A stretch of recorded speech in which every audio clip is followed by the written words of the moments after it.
안녕하십니까. 전주 CBMC 경영 프로그램을 맡게 될 일도 사회공과 국과장 이경호입니다. 저희 경영 프로그램은 올해 2022년에 처음 열리는 건데요.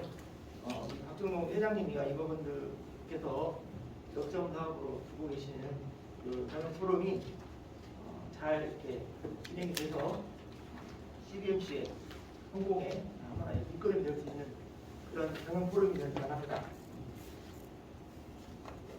그래서 제가 이 경영 포럼을 준비하면서 우리가 어떤 방향으로 가야 할 것인지를 고민을 해서 경영 포럼의 목적을 한번 정해봤습니다.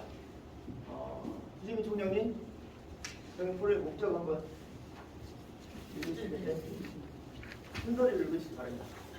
경영포럼은 올바른 기업가 정신으로 수익을 창출하고 안정적인 경영을 통해 존경받는 기업인으로 고객에게 사랑받고 함께 나누는 행복한 경영인상을 지향하며 사업장에서 하나님의 영광을 드러나게 한다. 또한 대표님들의 경영 능력 향상과 사업자 간의 소통을 지향한다. 제가 진행 방향을 말씀드릴 건데요. 사실은 경영 프로그램 진행할 때 이 경영 프로그램의 목적을 한번 읽고 시작하는 쪽으로 진행을 하겠습니다. 그리고 경영 프로그램의 진행 방식에 대해서 간략히 말씀드립니다. 오늘 첫날이니까 말씀드리겠는데요. 기존에 그 대부분의 프로그램이 유명 강사라든가 대학 교수들 이분들이 개인적으로 발표하고 그걸로 끝나는 경우가 많이 있는데, 실질적으로 우리 대표님들에게 도움이 되는 방향이 뭘까를 고민을 해봤는데, 그거보다는 진행자의 역할을 좀 축소하고 하나의 그 토론 주제나 아젠다들을 제시해서 실제로 자기 사업장하고 연관돼서 토론을 하고 또 그 문제를 해결하는 과정이라든가 성장 과정이라든가 이런 것들을 잘 이렇게 토론 과정에서 유출해냈을 때 본인의 사업장에서 훨씬 더 도움이 많이 되는 역할이라고 생각합니다. 일방적인 진행이 아니라 서로 문제를 발견하고 또 제안하고 리포팅하고 이런 역할들이 CBMC 경영 포럼의 역할이라고 생각이 듭니다. 그 다음에 그 정보인데요. 현대사회는 정보가 가장 중요하다고 생각합니다. 정보라는 것은 굉장히 많이 있어요. 예를 들어서 사업 분야가 다 틀리잖아요. 예를 들어서 뭐 반도체 분야, 바이오 분야, 아니면은 서비스 분야, 운수 분야, 다양한데 그 다양한 사업장에서 여러분들이 그 자기의 그 사업 진행하면서 성장 스토리라든가 문제 해결 방향들을 이야기를 하다 보면은 내 사업장하고는 전혀 관련이 없는데, 이럴 게 아니라 그 전혀 다른 분야에서도 그 문제를 해결하는 과정에서 그런 그 사업장 발표를 했을 때 자기가 전혀 다른 분야라고 하더라도 거기에서 분명히 얻을 수 있는 정보가 있을 거라고 생각합니다. 그래서 이런 정보들을 자기 거라 해서 자기화해서 정보를 재가공하고 생산했을 때 그 정보의 자산화라고 하는데, 이 정보의 자산화를 잘 이루어지면 여러분들 대표님들의 사업장에서 분명히 도움이 될 거라고 생각합니다. 그리고 또 고민되는 게 뭐냐면, 사업이라는 것은 저도 이제 사업을 많이 한 것도 3년째 접어들고 있는데, 사업이라는 것은 모든 시작과 끝이 대표자의 책임인 것 같아요. 그래서 대표님들의 그런 마인드, 그리고 세계적인 트렌드, 방향들을 잘 인지를 하시고, 그 인지를 했을 때 우리 사업장에서 어떻게 적용할 것인가, 이런 결론이 날 거라고 생각합니다. 예를 들어서 뭐 자동차 사고가 두렵다고 해가지고 자동차를 운전하지 않는다면 엄청난 일이 벌어지겠죠. 그것처럼 새로운 트렌드가 변해가고 있는데, 이런 변화의 트렌드에 맞게끔 자기 사업장에서 변화를 유도하고 그런 것들이 역할도 중요하다고 생각합니다. 그래서 이 CBMC 경영 포럼을 통해서 많은 것들의 도움을 받고 또 여러분들의 사업장에 성공으로 이루어질 수 있는 그런 역할을 했으면 하는 바람입니다. 그리고 저희가 이제 토론을 오늘 첫 시간이니까 토론 주제를 정해봤습니다. 여러분 사업장에 하나님의 영광을 드러내도록 하려면 어떻게 할 것인지. 제가 그 영상들을 그 워드 파일로 만들어가지고 지금 여러분한테 나눠드렸는데 오늘 안 읽어오신 분은 동영상을 보고 토론 주제에 대해서 내가 무슨 말을 할 것인지 그리고 분과별로 토론을 할 건데 이거 숙지하시고 이 동영상 시청 후에 분과별로 토론하는 시간을 갖겠습니다. 그리고 토론 후에 두 분을 선정해서 발표하는 시간 이렇게 토론을 진행하겠습니다. 자, 그러면 동영상을 좀 시청하도록 하겠습니다.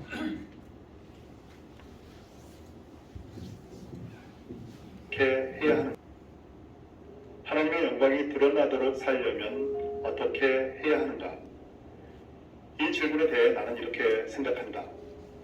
세상 직업에 종사하든 교회 일을 하든 선교를 하든 간에 삶의 목적은 동일하다.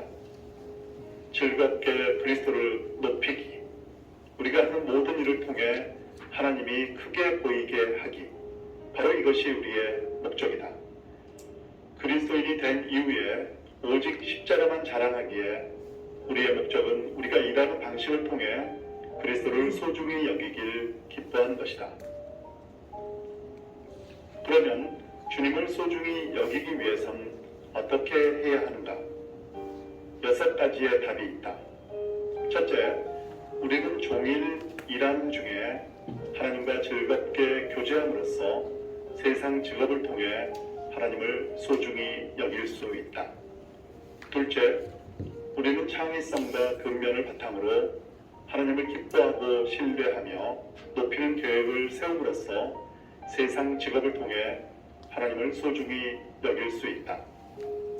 셋째, 사람들이 선포된 복음을 통해 듣도록 우리의 세상 일이 그리스도의 영광스러운 모습을 확증하고 강화함으로써 우리는 세상 일을 통해 하나님을 소중히 여길 수 있다.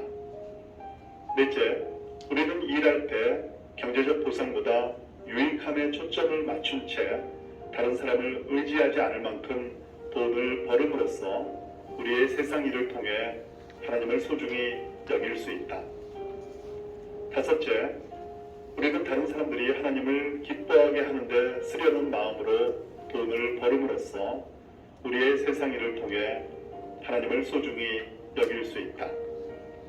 여섯째, 우리는 세상 일을 통해 관계 맺는 사람들에게 복음을 전하고 실제적인 도움을 주고 이들을 소중히 여겨야 하는 하나님의 선물로 여김으로써 우리의 세상 일을 통해 하나님을 소중히 여길 수 있다.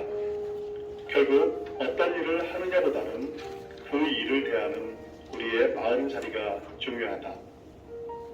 돈을 벌려는 목적이 우리의 필요를 채우는 데 있지 않고 예수님의 이름으로 다른 사람들의 필요를 채우는 데 있다면 우리의 세상 일은 하나님을 크게 높이며 세상을 향한 축복이 된다. 크리스찬이라면 그 누구도 직업의 주된 목적을 썩을 양식을 얻는 데 두어서는 안 된다. 이 부분을 주님께 맡겨라. 대신 우리를 보내신 분의 뜻을 이루는 것을 우리의 목적으로 삼는다면 우리는 어디에서나 삶을 통해 하나님의 선하심과 그분의 뜻을 통과시키는 그리스도의 대사 역할을 할 수 있다. 그리스도인들은 소명으로서 자기 직업이 무엇인지 진지하게 물을 뿐 아니라 어디서 그 직업을 삶으로 실천할지도 진지하게 물어야 한다. 그리고 일터라는 영적 전쟁터에서 하나님의 마음을 갖고 승리하는 삶을 사는 방법을 배워야 한다. 우리 안에 그리스도의 생명이 있다면 일터가 어디이든 반드시 승리할 것이다. 어디서든 주 예수 그리스도를 소중히 여기는 연습을 하며 실제로 실행해 보시라. 일에 대한 당신의 태도가 획기적으로 달라질 것이고 사람들도 당신을 전혀 다르게 바라볼 것이다. 결론적으로 우리가 출근해서부터 퇴근할 때까지 그 일터 현장에서 그리스도를 소중히 여길 때 세상 일은 낭비가 아니다. 이 시대에 하나님의 뜻은 그분의 백성이 모든 적법한 직업을 통해 소금과 빛처럼 흩어지는 것이다. 하나님의 목적은 자신을 알리는 것이다. 그분을 아는 것이 생명이며 기쁨이기 때문이다. 하나님은 노동의 필요를 제거하지 않으신다. 하나님은 사회와 문화를 파괴하지 않으신다. 흩어진 자신의 성도들을 통해 하나님은 모든 민족의 기쁨을 위해 모든 일에서 그분의 지구함을 드러내려는 열정을 퍼뜨리신다. 당신이 세상처럼 일하면 얼마나 큰 부를 얻든 간에 삶을 허비할 것이다. 그러나 당신의 일이 구속의 관계망을 형성하고 그리스도의 영광의 복음을 빛낸다면 당신의 만족은 영원히 지속되며 당신의 기쁨 가운데 하나님이 높임을 받으실 것이다.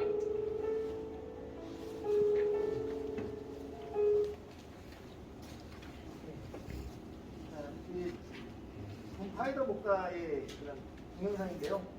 국가별로 지금 7시니까 7시 10분에서 11분까지 한 10분 정도가 시간이 있으니까요.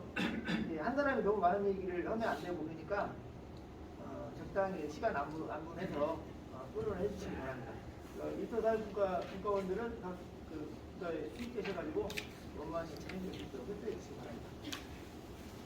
잠시 방어 말씀드리면 토론을 마치겠습니다. 그리고 일단 그 국가별 토의를 했는데 실시간에 일단 선정된 분이 계세요. 그래서 선정된 두 분을 선정해서 발표하는 시간을 갖겠습니다. 먼저 제가 오늘 시정을 했는데 아니요 지금 일단 다른 분이 먼저 선상석 대표님.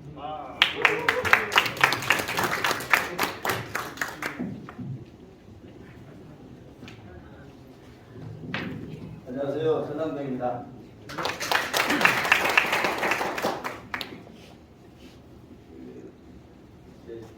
사실 저는 이제 그 재개발 사업을 해요. 하나님께서도 비옥한 땅으로 갈 것이냐, 척박한 땅으로 갈 것이냐, 이때 저는 척박한 땅을 택한 겁니다. 혁신도시를 택할 것이냐, 아니면 이제 노후 불량 건축물을 택할 것이냐, 이런 거. 우리 몸도 그 나이를 먹게 되면 병원에 가야 되잖아요. 약국에 가서 해결하는 방법, 수술에서 해결하는 방법, 이런 것이 있는데, 그런 것들 중에서 이제 저는 이제 모태 신앙인데 참 어려운 부분이 우리가 향기를 나타내야 되는데 참 어렵잖아요, 사실은. 그래서 제가 생각했을 때는 우리가 이제 가르쳐 주는 것보다는 경청하는 것, 들어주는 것, 이게 가장 또 그 예수님의 표현이 아닌가 이런 생각을 해봅니다. 그리고 매사가 감사하는 마음을 좀 더 많이 가져줘야 된다는 생각을 가져요. 우리가 일터가 있다는 자체만 해도 하나님의 사랑이고 감사하다 하는 생각이 듭니다. 매사에 감사하게 되면 일이 또 잘 이루어집니다. 그래서 사업하시는 분들이 가장 그 순간적으로 이렇게 돈을 왕창 벌려고 하는 그런 욕심들이 많거든요. 근데 절대 성경에는 보면은 기다림이라는 게 있습니다. 사실. 근데 그 욥을 보면은 그 불굴의 인내심을 가졌거든요. 부유함을 갖기 전까지. 근데 참 어려워요. 제가 왜 이런 얘기를 하냐면 우리 재개발 사업이라는 게 내가 지금 기자촌, 동양인근, 하가구역 이 세 군데 하고 있는데 그 세대수는 약 한 5천 세대 됩니다. 추진하고 있는 게. 근데 다 한 18년씩 걸렸어요. 그리고 이게 인생이 가버린 거잖아요. 이게. 무한한 자금을 투자하고 18년 동안 그 기다림, 그게 기다림을 무릎 꿇고 기도하는 수밖에 없거든요. 기다림. 그래서 그 욥이 그 불굴의 인내심, 그 기다림, 그러니까 아주 악조건 속에서도 뭐 복이 있으려면 먼저 그 화가 있을 것이다 이런 얘기를 했거든요. 그래서 그때마다 제가 이제 그 극복해 나갈 수 있었던 것은 10편 18장 나의 힘이 되신 여호와여 내가 그를 사랑하나이다. 이게 굉장히 마음에 많이 와닿습니다. 전쟁터에서 다윗이 승리를 할 것이냐 패할 것이냐 이런 것들을 고민할 때 그 성경 구절을 읽으면서 승리하는 그 기쁨을 나누는 이런 표현이 있었습니다. 사업이라는 것은 결국은 성공하기 위해서는 기다림이라고 봅니다. 그러면은 네가 1달러짜리냐 2달러짜리냐 5달러짜리냐 이것을 보여주는 것 같아요. 그래서 결국 우리 모든 기업인들이 5달란트로 가고자 하는데 어떤 분은 1달란트로 해서 마감하는 자가 있습니다. 내 걸 뺏어가 가지고 다른 분한테 줄 수가 있어요. 그랬을 때는 그걸 수용을 하고 또 다른 길이 있습니다. 아, 이 길이 내가 아닌가 보다. 또 다른 길이 또 예비되어 있으니까 그렇게 해서 항상 희망과 소망을 잃으면 안 됩니다. 감사합니다.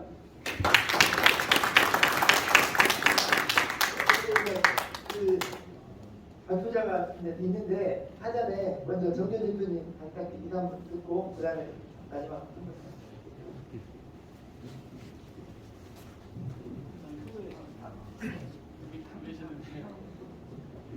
예, 먼저 인사드리겠습니다. 온라인 마케팅 대행사를 운영하고 있는 정지원 대표입니다. 저보다 나이가 많으시고 또 사업에 대해서 훨씬 선배님들이신데 앞에 나와서 어떤 말을 한다는 게 참 어려운 것 같습니다. 하지만 최선을 다해서 포럼을 함께 하겠습니다. 일단 나의 세상 직업에서 하나님의 영광이 드러나도록 살려면 어떻게 해야 하는가에 대해서 곰곰이 생각을 해봤습니다. 일단 영광의 의미부터 생각을 좀 해봤는데요. 영광이라는 것의 사전적인 의미를 보면 인간이 감당할 수 없는 초월한 빛, 하나님의 임재나 긍휼, 그리고 완전성을 찬양하며 높이 드러나는 행위라고 알려주고 있습니다. 사람들은 특성상 이 땅에서 자신의 영광을 위해 살아가고 있습니다. 하지만 성경에서는 우리가 지음받은 이유를 하나님을 기쁘시게 하기 위해서, 하나님을 찬양하기 위해서 등등 많은 이유가 있습니다. 결국 궁극적으로 말하고 있는 것은 하나님께 영광을 올려드리기 위해서 우리가 창조되었다는 사실을 성경은 말하고 있습니다.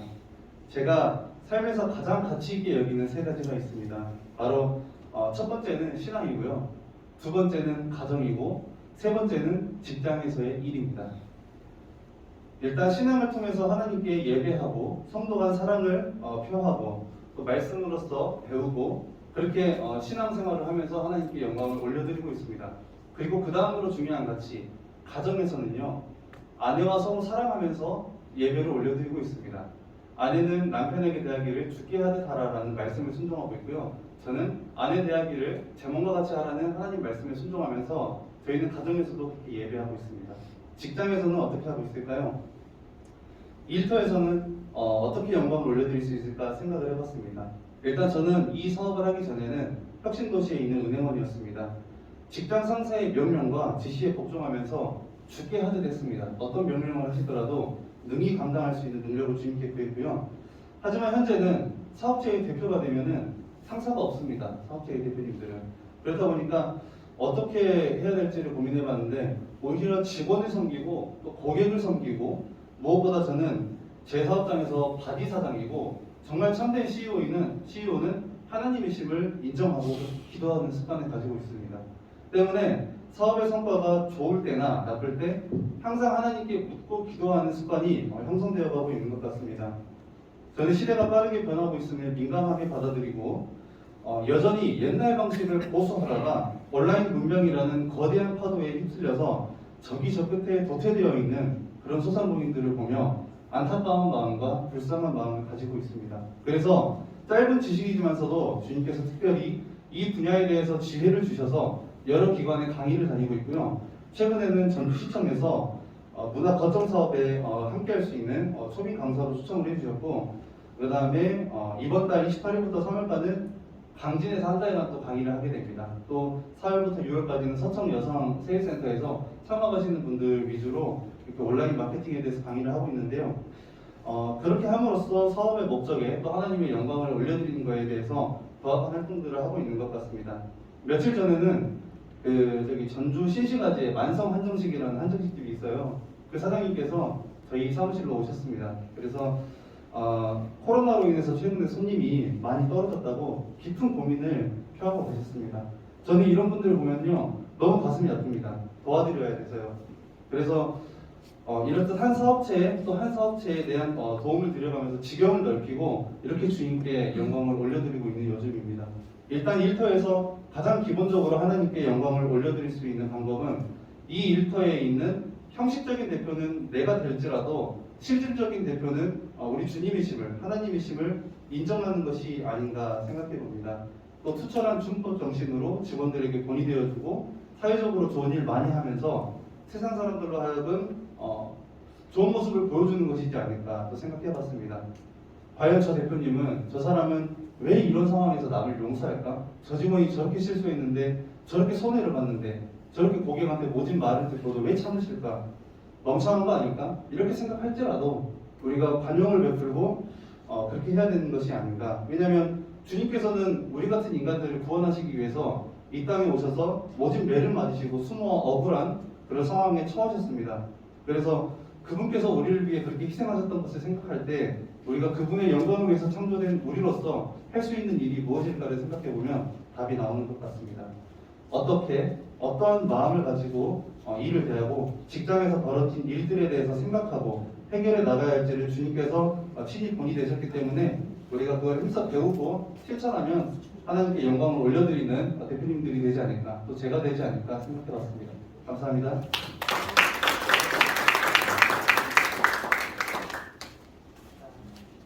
원래 이제 두 분만 발표를 하기로 했는데 또 한 분이 더 요청이 되셔서 아까 리더십분과 짧게 한 2, 3분 정도만 발표해 주시기 바랍니다.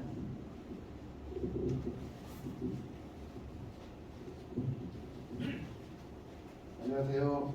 리더십과의 손강욱이라고 하는 사람입니다. 오늘 이렇게 만나뵙게 반갑고요. 제가 드릴 말씀은 다른 게 아니고 뭐 그렇게 거창한 것도 아니고 제가 잘 아는 것도 아닌데, 제가 말씀드리고 싶은 것은 나이 먹고 병들었다고 버리셔야 됩니까? 제가 이런 말씀을 드리고 싶어요. 이건 사람에 대한 얘기가 아니고 동물에 대한 얘기를 하는 겁니다.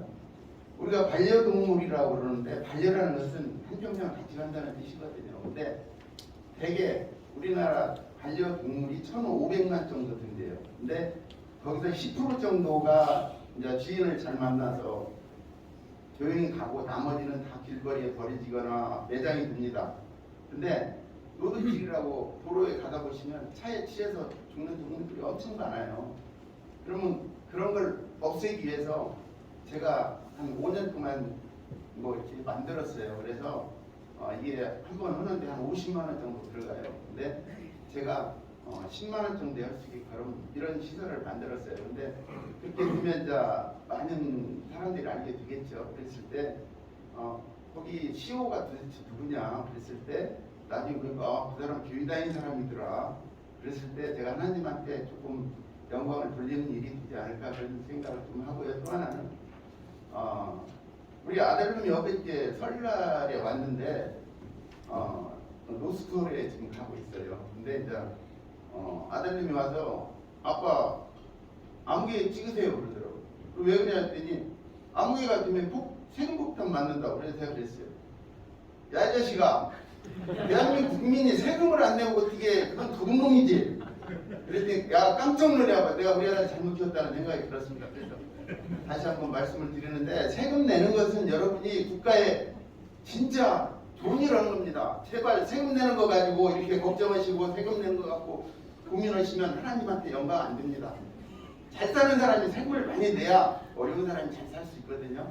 그래서 부탁드리는 말씀을 드리고 이걸로 말씀을 종료합니다. 감사합니다. 그 첫 경영 포럼 시간이었는데요.